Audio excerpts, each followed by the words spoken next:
Hey guys, Selwyn here from WynnStrength.com. On this video I'll be taking you through a training session today for squats and deadlifts that I'm kind of developing. It will be the final phase, the final third of the program that I'm trying to develop for myself.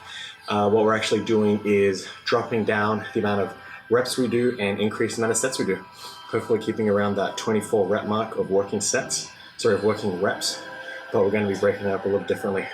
So we'll actually be doing two giant sets today. As you can see, first giant set will be squats, 8x3, followed by some jumps, just jumping in the air, generally the 5 to 7 range depending on how I feel after the squats, and then wrapping up with some ab movements with the powerlift press.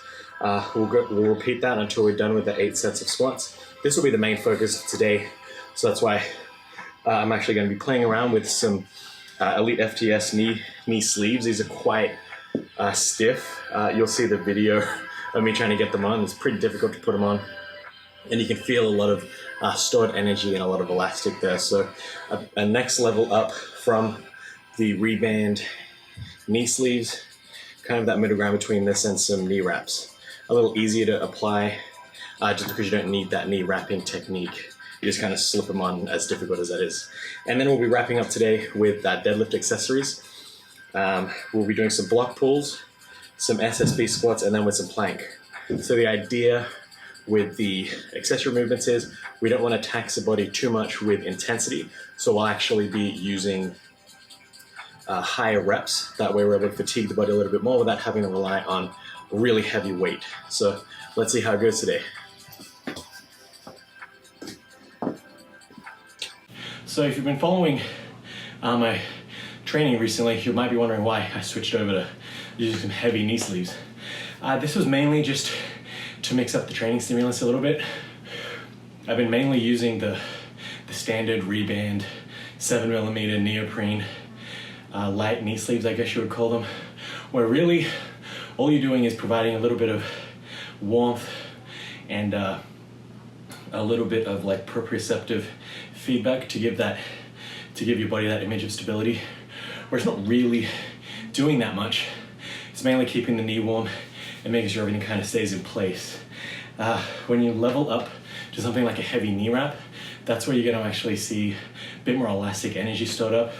When you do bend the leg, you notice like any fabric, it's going to bunch up around the knee joint behind the knee, obviously. But what that's going to do is it's going to help you rebound out of the hole. So one thing that the knee wraps do is make the squat slightly easier. So what that means is you can actually push heavier weights. So the benefit of that is the rest of the body still has to keep up with pushing heavy weights. Much like a belt doesn't detract from the engagement of the core, the knee wraps don't really mean you have weak legs or quads. They might detract from the stimulus just a little bit, but just because you can squat 400 with knee sleeves, with heavy knee sleeves, doesn't mean you can't squat 300 without heavy knee sleeves, without the heavy knee sleeves. So it's kind of that, just another tool in the toolbox where I like to use it sparingly. Just when I start going really heavy, I kind of enjoy being able to push a little bit more heavy weights, kind of like that overstress stimulus there. Push a little heavy weights than I'm used to, get the rep range up, because we are doing 8 sets of 3 reps today. So that's kind of why I've implemented the knee sleeves today. Sorry, the heavy knee sleeves. It's one step down, I would say, from like a good knee wrap. Well, a couple of steps down from a poor knee wrap, a lot of steps down from like a really, really good knee wrap. And because I'm not a knee wrapping specialist, I've watched some YouTube videos as to how to do it, but I'm not confident in wrapping my own knees. I like to use these and sparingly throw in the knee wraps just to get some practice in here and there. But really it's up to you. If you can do whatever you want, really, that's the name of the game.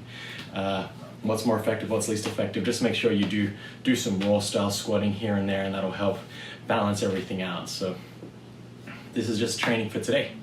All right, so another thing you might notice with the way the training is going is we've had a 12-week program broken into 3 4-week phases, where we started off with pretty much 4 sets of 8 reps, knocked that down to 5 sets of 5 reps, 5x5s, and now we're wrapping up with 8 sets of 3 reps.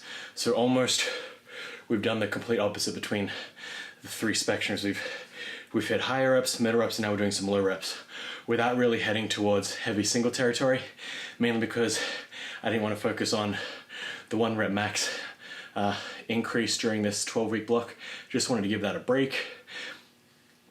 But this is one way to think about phasic training, where you start off with kind of general strength, then you blow over to some middle intensity, middle volume, and now we switch it over to lower volume but higher intensities.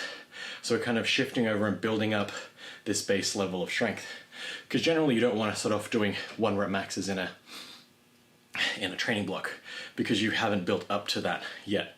So hypothetically, what we could do next is throw in a couple of weeks of heavy singles. We could throw in a peaking template if we wanted to for some powerlifting style 1 rep max training. But that's really not the point of this program. This is giving me something else to think about when you build your own training programs. Think of the natural progression of how you generally want to do things. So we can play on intensities and volumes and tonnage. So that's really what we're playing with here. If you notice, it goes from 32 reps to 25 to 24 for the working reps over the main movements. And another thing to keep in mind is that when you do program in your accessory lifts, is so you don't want to bash your body with more heavy intensity work. So that's why today you'll notice the higher sets. I read somewhere, I think Eric Lillibridge talked about it, where you treat your heavy sets heavy like a powerlifter or strongman, and you want to treat your accessory movements like a bodybuilder. So you want to get that volume, get that higher rep range, not really focus on the weight as much, focus on the mind-muscle connection, getting that pump, getting that volume, getting that blood flowing. That way, it's a good way to kind of auto-regulate between the two. Because if you're just hammering your body with heavy weights day in, day out, it's not the road path to success as far as I'm aware. From what I've read, you kind of do need to do that balancing. Now, heavy to you is different to heavy to somebody else, so it's all relative to your own skill level and your own working set. So obviously, my heavy 3 is going to be heavier than if I do a heavy 12. So it might feel heavy for the full 12, 15 reps, but the absolute weight used is a lot lighter. You can hit RPE 9s during different rep ranges. It's just your difficulty level that affects the reps. So just something to think about when you do program for yourself, or looking at other programs that you want to participate in.